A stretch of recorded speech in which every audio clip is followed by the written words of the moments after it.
সকাল হলেই প্রথমে আমি একটা কাঁচা গ্লাস ভালো করে ধুয়ে নিই। তাতে আমি 2 গ্লাস জল খাই।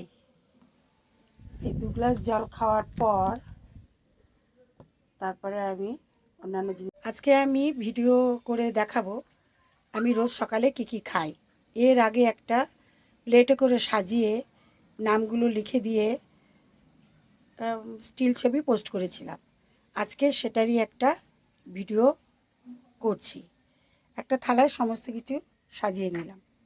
প্রথমে আমি কাঁচের গ্লাসে করে যে জল খাই সেটা একটু আগেই দেখিয়েছি। তো এখানে নিয়েছি কিছু ভেজানো বাদাম, ভেজানো কাঁচা ছোলা, ভেজানো মুগ ডাল, এটা আবার নতুন করে চালু করেছি। শিশিতে মধু আছে সেটাও নিলাম। এইবারে সাদা তিল নিলাম, কালো জিরা নিলাম, আর কিশমিশ নিলাম। খেজুর মাত্র একটা ছিল, একটাই নিলাম। 1 টুকরো হলুদ, 1 টুকরো আদা আর 2 কোয়া রসুন। এই সমস্ত কিছু আমি সকালে খাই। কিভাবে খাই? কিছুটা বাদাম নিলাম, কিছুটা কাঁচা ছোলা নিলাম, মুগ ডাল কিছুটা নিলাম। দারুণ খেতে মুগ ডাল ভেজানো, কোলা হলে তো আরও ভালো খেতে। 1 টুকরো আদা, হলুদ নিলাম, 1 টুকরো আদা, 2 কোয়া রসুন আর সাদা তিল নিলাম। এইবারে কালো জিরা নিলাম, এবারে কিশমিশ নিলাম আর এই খেজুরটা নিলাম। সব কিছু নিয়ে 1 মুঠোর মতো প্রায় হবে। সমস্তটা আমি মুখের ভেতরে ভালো করে নিয়ে নিলাম। এবারে চিবাতে থাকবো। চিবাতে চিবাতে একটা পেস্টিং তৈরি হয়ে যায় মুখের মধ্যে। তার মধ্যে হলুদের গন্ধটা খুব একটা ভালো লাগে না, আদা ঝাল লাগে, রসুনটাও উগ্র লাগে, কিশমিশটা ভালোই খেতে লাগে, সাদা তিলটাও ভালো খেতে, বাদাম ভালো খেতে, ছোলা ভালো খেতে, মুগ ডালটা ভেজানোটা অপূর্ব খেতে।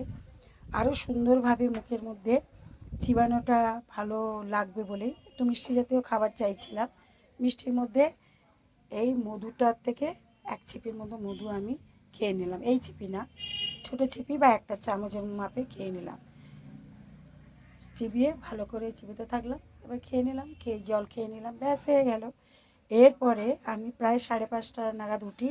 প্রায় রাত 12টা পর্যন্ত আমি চলতেই থাকে কাজ, বাগানের কাজ, স্কুল, রান্না, হেনা তানা, হাবি জাবি অনেক কাজ করি আমি। কিন্তু আমি দুপুরবেলা শুই না। এই যে ফুল এনার্জিটা সব আমি এখান থেকেই পাই।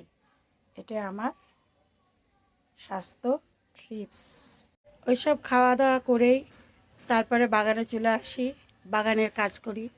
বর্ষাকালে গাছ একদম উন্মাদ, প্রচুর জল পাচ্ছে, সব কিছু পাচ্ছে, পেয়ে একদম চারিদিকে জঙ্গল তৈরি করে দিয়েছে আমার বাড়িটা।